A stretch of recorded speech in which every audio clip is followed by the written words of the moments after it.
सिर्फ डीडी किसान पर।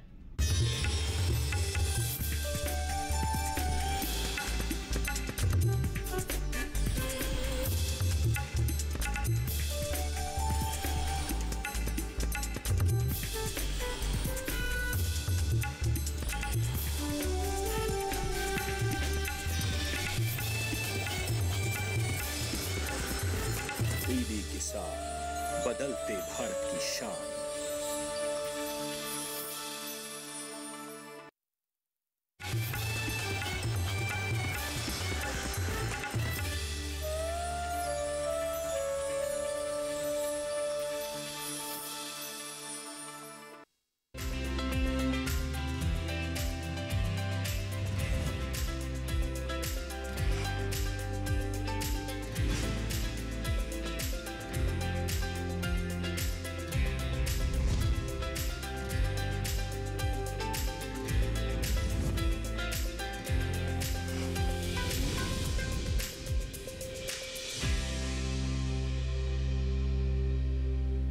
नमस्कार, मैं अदिति शर्मा दूरदर्शन किसान चैनल पर आप सभी का स्वागत करती हूं।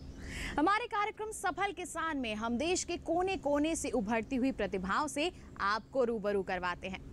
आज हम जिनकी बात करने वाले हैं वो है एक किसान दंपत्ति जो न केवल जैविक खेती के दायरे को बढ़ाने में सकारात्मक प्रयास कर रही है बल्कि लोगों तक जैविक उत्पादों को भी पहुंचा रही है। उनकी सफलता के पीछे कई तरह की वजह रही हैं जो उन्हें जैविक खेती और उत्पाद तक लेकर आई हैं। तो फिर आइए चलते हैं उनकी कृषि गाथा को जानने के लिए।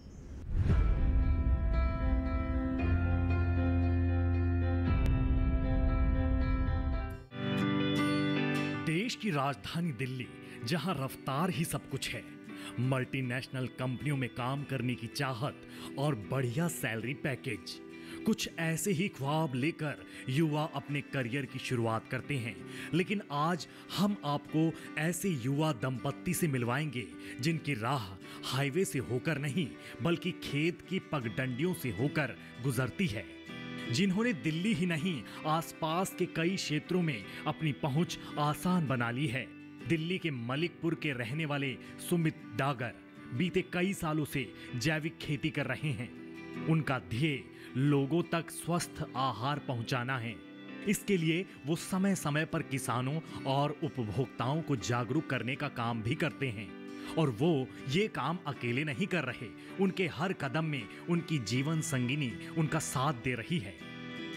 हर परिवार का सपना होता है कि उनका बच्चा पढ़ लिख कर अच्छी नौकरी करे। किसान परिवार से होने के बावजूद भी सुमित की मां ये कभी नहीं चाहती थी कि बेटा पढ़ लिख कर खेतों का रुख करे, क्योंकि खेती में आने वाली परेशानियों से वो अच्छी तरह से रूबरू थी। इसलिए शिक्षा लेकर सुमित ने टीचिंग के क्षेत्र में करियर बनाया। करीब 10 साल तक सेवा देने के बाद भी सुमित को वो संतुष्टि नहीं मिल रही थी जो वो चाहते हैं, क्योंकि रह रहकर उनको खेती करने का विचार आता था। और इसे पूरा करने के लिए सुमित ने नौकरी छोड़ खेती करना शुरू किया।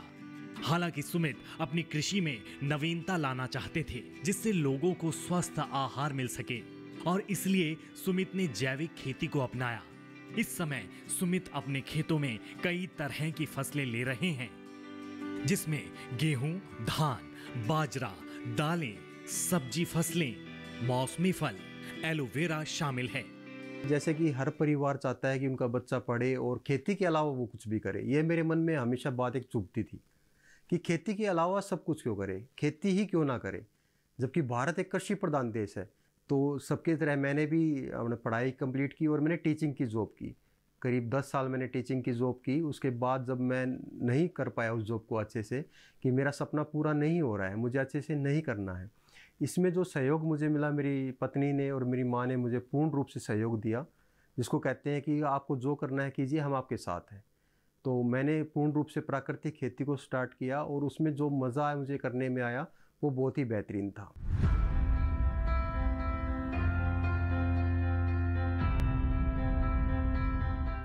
तो अब तक तो आप जान ही चुके हैं कि क्यों हमारी आज की सफल किसान दंपति ने अपनी नौकरी को छोड़कर जैविक खेती का रुख किया। अब जैविक खेती इतनी महत्वपूर्ण क्यों है, ये भी जान लेते हैं।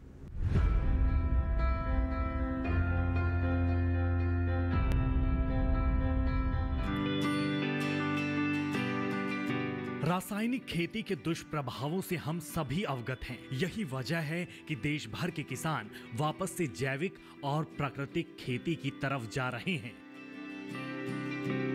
जिससे लागत में तो कमी आती ही है, साथ ही मिट्टी, हवा और पानी की सेहत भी बनी रहती है।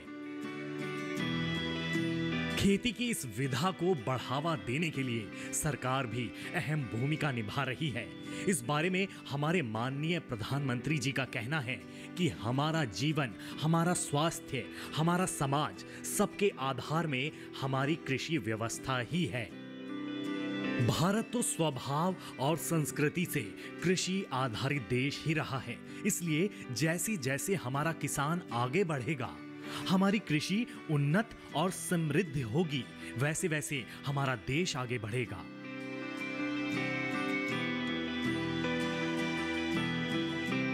इसलिए तो प्राकृतिक खेती समृद्धि का साधन होने के साथ साथ हमारी धरती माँ का सम्मान और सेवा भी है। किसान प्राकृतिक खेती करते हैं तो वो धरती माता की सेवा करते हैं, जिससे मिट्टी की क्वालिटी, उसकी उत्पादकता की रक्षा होती है। सरकार परंपरागत कृषि विकास योजना के तहत किसानों को लाभ देने का प्रयास कर रही है। अब तक 4 लाख हेक्टेयर से अधिक क्षेत्र प्राकृतिक खेती के अंतर्गत आ चुका है और तेजी से जैविक व प्राकृतिक खेती का दायरा बढ़ रहा है। हमारे आज के किसान भी इस बात को मानते हैं कि खेती के लिए पशुपालन बेहद जरूरी है। गाय के गोबर से खाद तो मूत्र से कीटनाशक तैयार किए जा सकते हैं। इससे खेती में आ रहा खर्च कम होता है, साथ ही फसल की गुणवत्ता भी बढ़ती है। अपनी फसलों के लिए सुमित जीवामृत, बीजामृत, नीमास्त्र बनाते हैं। जैविक खेती को समझने के लिए सुमित ने KVK और पूसा संस्थान से प्रशिक्षण भी लिया।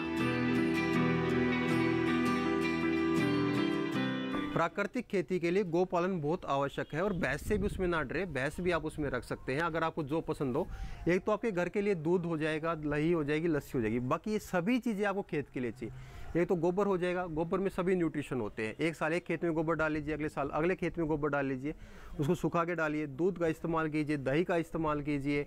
उसकी हर चीज़ का एक पंचगव्य हम बनाते हैं, उसमें 5 चीज़ें गाय की इस्तेमाल होती है। गाय का मूत्र, गाय का गोबर, गाय का दूध, दही, लस्सी, तो ये 5 चीज़ें। गोमूत्र हम हर दूसरे दिन हम गोमूत्र से जीवामृत बनाते हैं, घनामृत बनाते हैं। हर तीसरे से चौथे दिन हम लस्सी से और गोमूत्र से हम स्प्रे करते हैं, वो हम आपको दिखाएंगे भी, अभी हमने तैयार कर रखा है इधर। तो जो अपना फंगीसाइड, इंसेक्टिसाइड हम तैयार करते हैं, इसी तरीके से तैयार करते हैं, हम उनका स्प्रे करते हैं। तो बिना गाय के, बिना पशुपालन के आपकी प्राकृतिक खेती संभव ही नहीं है। और उसके साथ साथ हमने एक मॉडर्न टेक्नोलॉजी भी अपनाया, हम एलोवेरा की फार्मिंग कर रहे हैं। तो एलोवेरा इक्वल टू गाय इतना ही महत्वपूर्ण है जितनी गाय, क्योंकि एलोवेरा में बहुत ज़्यादा न्यूट्रिशन होता है। उसकी जो जेल होता है वो पेड़ को बचाने का काम करता है, न्यूट्रिशन देता है। तो उसकी भी हम एक मॉडर्न टेक्नोलॉजी के तहत उसकी भी खेती कर रहे हैं।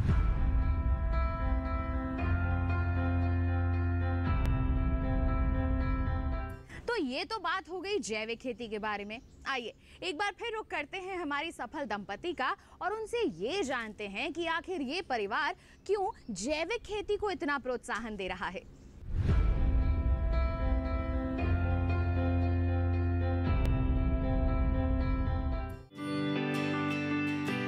किसान सुमित जी के हर काम में बराबरी से खड़ी रहने वाली उनकी पत्नी हर काम में उनकी सहायता कर रही हैं। शिक्षा के क्षेत्र में मास्टर डिग्री लेने और करीब 11 साल नौकरी करने के बाद उन्होंने भी इसी क्षेत्र में योगदान दिया।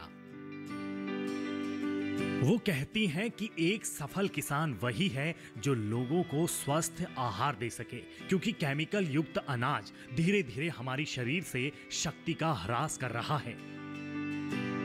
मैं इंजीनियरिंग कॉलेज में 11 साल तक, अभी हाल ही में मार्च में मैंने अपनी जॉब को छोड़ा, और इसलिए छोड़ा क्योंकि देश में जो इतनी बीमारियां हैं उनसे मैं चाहती हूँ कि देश को निजात मिले। इस पहल में मैं चाहती हूँ कि हम सभी जुड़ें और पूरा देश हमारा स्वस्थ हो सके। जब मेरी शादी हुई तो मैंने रियलाइज़ किया कि मेरे हस्बैंड सुमित डागर इनका खेती अब पेस्टिसाइड फ्री फूड में बहुत ज़्यादा इंटरेस्ट है। उनके इस पैशन को देखते हुए मैंने सोचा कि इनके सपने को डेफिनेटली मुझे साकार करना चाहिए और ज़्यादा समय नहीं लगाना चाहिए।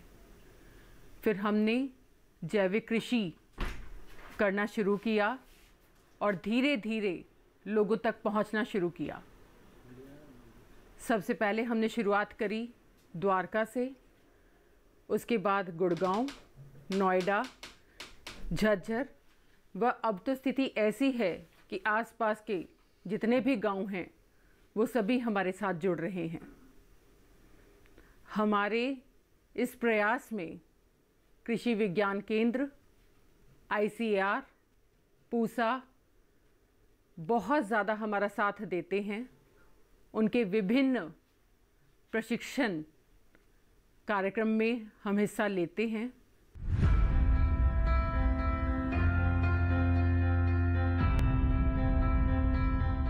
यहाँ वक्त हो चला है कार्यक्रम में एक छोटे से ब्रेक का। आप कहीं मत जाइए।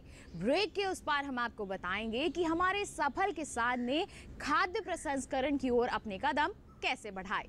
बने रहिए दूरदर्शन किसान पर, देखते रहिए कार्यक्रम सफल किसान।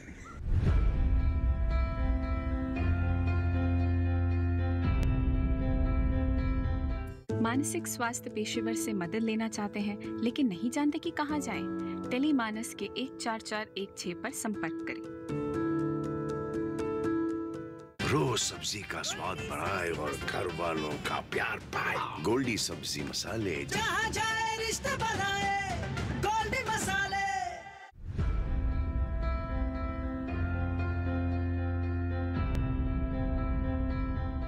ब्रेक के बाद दूरदर्शन किसान के कार्यक्रम सफल किसान में आप सभी का फिर से स्वागत। आइए अब आपको बताते हैं सुमित जी के धाम ऑर्गेनिक उत्पादों के बारे में।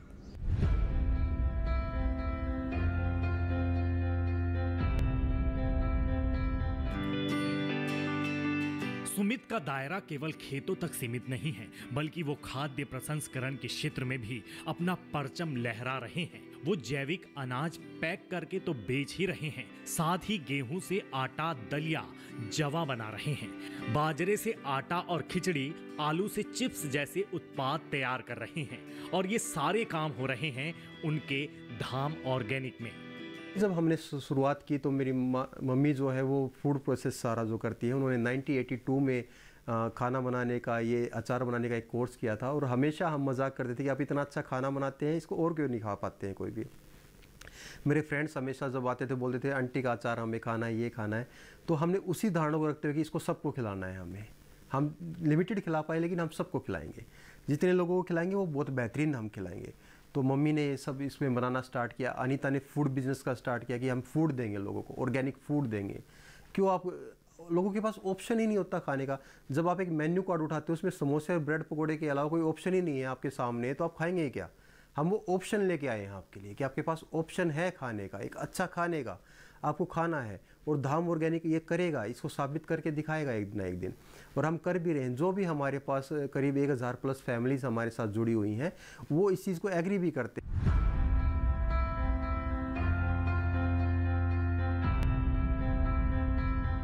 सुमित जी को खाद्य प्रसंस्करण का आइडिया यूं ही नहीं आ गया था। ये काम उनकी मां से प्रेरित था। कैसे, आइए जानते हैं।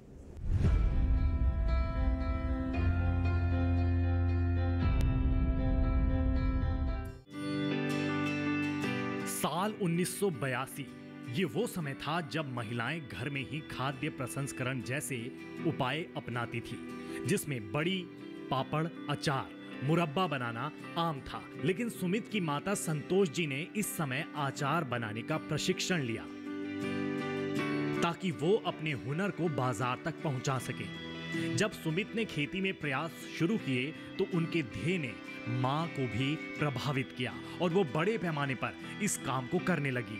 आज उनके यहाँ कई महिलाएं इन कामों में सहयोग कर रही हैं। स्टार्टिंग से ही मेरे को बहुत शौक रहा है। अचार, जैम, जेली, चटनी वगैरह मैं बनाती रही हूँ काफ़ी। लेकिन यहाँ आने के बाद फिर मैं खेती में घुस गई तो यहाँ आने के बाद फिर ये इसके दादाजी भी सब खेती था तो खेती करते थे हम। फिर ये जो मैं बहुत सोचती थी कि मैं किसी को अच्छा बना के खिलाऊं, फिर अब ये बच्चे थोड़े बड़े हुए तो ये बोलने लगे मम्मी आप तो बहुत अच्छा बनाते हो, आप ये भी कर सकते हो, आप ये भी।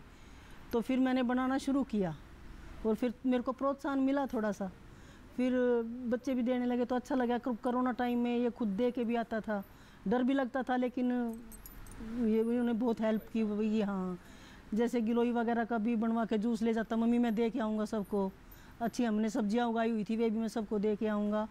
तो हम बहुत बेचते थे और डरती भी थी कि भाई इस टाइम पे जा रहा है सबके घर में।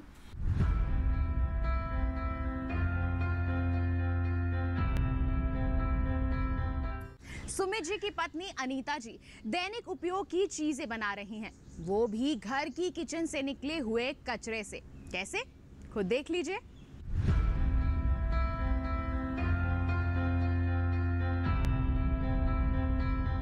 हमारे किचन में कोई भी किसी भी फ्रूट वेजिटेबल का जो छिलका है उसे हम अपने कूड़ेदान में नहीं डालते, उसका हम भरपूर उपयोग करते हैं। क्योंकि हमारे सभी जैविक उत्पाद हैं तो हमारे छिलके भी उतने ही गुणकारी हैं। आज मैं ये नींबू जो कुछ बचे हुए थे हमारे पास, उनके छिलके और गुड़ इस्तेमाल करके आप सबको दिखाऊंगी कि किस तरीके से हम बायो एंजाइम्स बना सकते हैं और इनको बनाने के बहुत सारे फ़ायदे हैं। इन्हें हम बर्तन धोने में इस्तेमाल कर सकते हैं, अपने टॉयलेट्स को क्लीन करने के लिए इस्तेमाल कर सकते हैं, कपड़े धोने के लिए इस्तेमाल कर सकते हैं। इस तरीके से हमारा जो वाटर है वो कंटेमिनेट नहीं होगा, पल्यूट नहीं होगा और स्वस्थ लाइफ होगी। जितने भी हमारे पशु हैं, पक्षी हैं, सभी की तरफ हमारे जिम्मेदारी बनती है कि हम सबको एक साथ लेके चलें। तो मैं आप सबको बताती हूँ कि आप किस तरीके से ये बना सकते हैं। सबसे पहले आप 1 लीटर पानी लीजिए, कोई भी पानी ले सकते हैं आप, फिल्टर्ड है, अनफिल्टर्ड है, कैसा भी पानी आता है टैप वाटर, उसे आप लीजिए। फिर जो भी छीलके हैं आपके पास, अभी मेरे पास नींबू के छीलके हैं, आपके पास सब्जियों के छिलके होते हैं या वेजिटेबल्स के छिलके होते हैं, वो आप ले सकते हैं। उन्हें जितना छोटा काटेंगे उतना जल्दी आपका बायो एंजाइम तैयार होगा। और इनका प्रपोर्शन है, मान लीजिए आपने 1 लीटर लिया है पानी, तो 1 भाग आप लेंगे गुड़ और 3 भाग आप लेंगे छीलके। पानी बॉटल में डालने के बाद फिर आप ये छोटे छोटे छीलके जो हैं बॉटल में डाल देंगे और गुड़ भी इसमें डाल देंगे। अगर आप पहली बार बना रहे हैं तो इसमें आपको 3 महीने लगेंगे। हमारी नॉर्मल लाइफ में हार्मोन्स बहुत बड़ा रोल प्ले करते हैं हमारे स्वास्थ्य के लिए। आजकल बहुत सारी बीमारियां हार्मोनल इम्बैलेंस के कारण होती हैं, जिनमें बहुत बड़ा जो रीज़न है वो ये है केमिकल का इस्तेमाल करना, आर्टिफिशियल एरोमा इस्तेमाल करना। बच्चे परफ्यूम वगैरह लगाते हैं, उनसे हार्मोन जो हैं बिगड़ते हैं। तो ये ऐसी आर्टिफिशियल चीज़ों को ना इस्तेमाल करें सभी लोग, और प्राकृतिक चीज़ों का इस्तेमाल करें और एक कदम अपनी मातृभूमि को स्वस्थ रखने के लिए उठाएं। आप कोई भी फल, सब्जी, फूल, अभी जब दिवाली होगी काफ़ी फूल जो हैं हमारे घरों पर आते हैं, वो वेस्ट ना जाएं, उन्हें भी ठीक इसी अनुपात में लेके हम बायो एंजाइम्स तैयार कर सकते हैं। ये मैं बॉटल में सभी छीलके डालूंगी और ये जो गुड़ है इसे भी हमने छोटा छोटा किया है। ये हमारे बैक्टीरिया के लिए खाना होगा और इसको फिर ये छोटे छोटे पार्टिकल्स में डाइजेस्ट करके 3 महीने में हमारे बायो एंजाइम तैयार हो जाएंगे। और ये मेरे पास ऑलरेडी तैयार हैं बायो एंजाइम। मैं 2 ढक्कन लूँगी और इस बॉटल में डाल दूँगी, तो तकरीबन 1-1.5 महीने में मेरा ये जो बायो एंजाइम है वो तैयार हो जाएगा।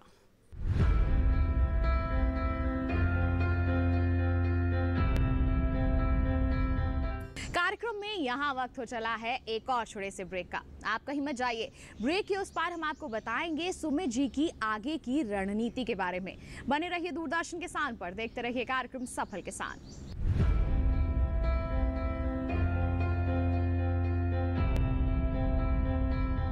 रोज सब्जी का स्वाद बढ़ाए और घर वालों का प्यार पाए। गोल्डी सब्जी मसाले, जहाँ जाए रिश्ते बनाए, गोल्डी मसाले।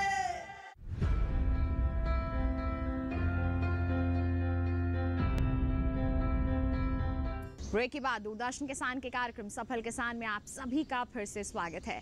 आइए एक बार फिर रुक करते हैं सुमित जी का और उनकी भविष्य की रणनीति के बारे में विस्तार से जानते हैं।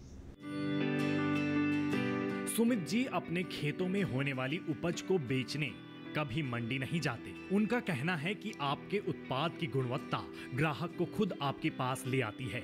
मंडी ना जाने के पीछे वो बचपन की एक घटना को भी जिम्मेदार बताते हैं, जिसमें सारी रात इंतजार करने के बाद भी उनकी उपज का सौदा नहीं हुआ था। और तभी उन्होंने निश्चय किया कि अगर वो कभी खेती करते हैं तो कभी मंडी नहीं जाएंगे। उनका ये भी मानना है कि उन्होंने आज तक ऐसा जैविक किसान नहीं देखा जिसकी उपज या उत्पाद लोग खरीदते ना हो। आज उनके साथ करीब 5000 परिवार जुड़े हैं जो जैविक उत्पाद इस्तेमाल कर रहे हैं। जब भी मैं अपने दादा के साथ या कई बार मंडी गया हूँ, मेरे एक्सपीरियंस कभी मंडी के अच्छे नहीं रहे। एक बात का किस्सा मैं आप सबको बताना चाहूँगा, मैं उसको कभी भूला नहीं हूँ। हम मंडी थे, पूरी रात हम खड़े रहे थे। हम गेहूं लेके गए थे ट्रैक्टर में, और पूरी रात बिताने के बाद हमारा सुबह जब 8 बजे नंबर आया था तो हमारे गेहूं को हाथ में लेके कह दिया गया था कि ये अच्छा नहीं है, इसका रेट इतना नहीं मिलेगा आपको, जिसमें हमने हमेशा पूरा दिन मेहनत की थी। तो दादा का चेहरा एकदम से उतर गया था और उन्होंने मुझे एक साइकिल दिलाने का प्रॉमिस किया था। और उन्होंने कहा था कि उतना रेट नहीं मिल पाएगा तो तेरी साइकिल अगली बार लेते हैं, जब बाजरा बिकेगा तब तेरी साइकिल लेंगे। तो वो जो बात थी, मैंने सोचा कि मैं मंडी नहीं जाऊँगा, मैं अपने प्रोडक्ट्स का दाम जो है अपने हिसाब से लूँगा, जितनी मेरी मेहनत लगी है मैं लूँगा।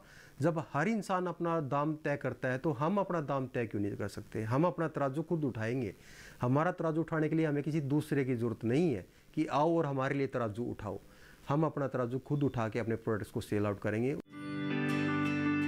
सुमित जी अपने खेत का दायरा बढ़ाने के साथ साथ किसानों और लोगों में ये जागरूकता बढ़ाना चाहते हैं कि जैविक या प्राकृतिक खेती से ही भविष्य सुरक्षित है। इसके लिए वो समय समय पर किसानों से मिलते हैं, उन्हें समझाते हैं। इस समय सुमित जी के साथ कई किसान जुड़ चुके हैं, वहीं 15 लोगों को उन्होंने रोजगार दे रखा है। वो कहते हैं कि लोगों को जैविक खेती को जानने समझने के लिए खेत आना चाहिए। जैसे लोग घूमने के लिए पहाड़ों का रुख करते हैं, वैसे ही खेती को भी समझें।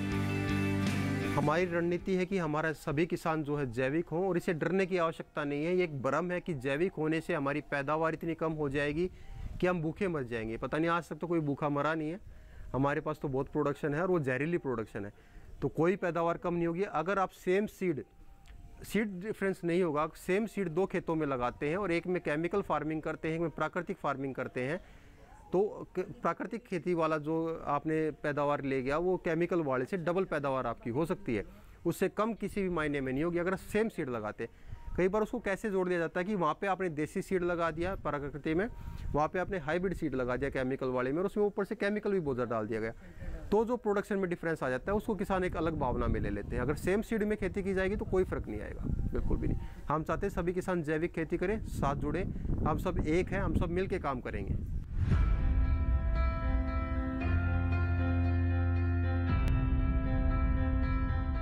तो देखा आपने, खेती में कभी भी देर नहीं होती। जब भी आप चाहें आप एक अच्छी शुरुआत कर सकते हैं। जैसे सुमित जी ने अपनी नौकरी को छोड़कर खेती किसानी का रुख किया है और आज आलम यह है कि बाजार उनके घर तक आता है। जी हाँ, जिस तरह से आज के हमारे सफल किसान ने सफलता के मुकाम हासिल किए हैं, हम उम्मीद करते हैं इनकी दास्तान को जानकर आप भी इनसे प्रेरित हुए होंगे और ऐसा ही कुछ अलग करने के लिए अपने कदम जरूर बढ़ाएंगे। तो आज के हमारे इस कार्यक्रम में किसान भाइयों बहनों बस इतना ही। और साथ ही आपको बता दें कि अगर हमारा ये कार्यक्रम आप दोबारा देखना चाहते हैं तो आप रुक कर सकते हैं हमारे YouTube चैनल का। और अगर ऐसी ही कोई सफलता की कहानी हम तक पहुंचाना चाहते हैं तो आप हमें ईमेल कर सकते हैं। ईमेल आईडी है हमारी safalkisan@gmail.com, या फिर आप हमें पत्र भी लिख सकते हैं। पता है हमारा सफल किसान, कमरा नंबर 77, CPC दूरदर्शन, खेलगांव, नई दिल्ली 110049। तो इसी के साथ आज के लिए इतना ही। अगले अंक में एक और कामयाबी की दास्तान हम आपके लिए लेकर होंगे हाजिर। तब तक के लिए दीजिए इजाजत, लेकिन आप बने रहिए दूरदर्शन किसान पर। नमस्कार।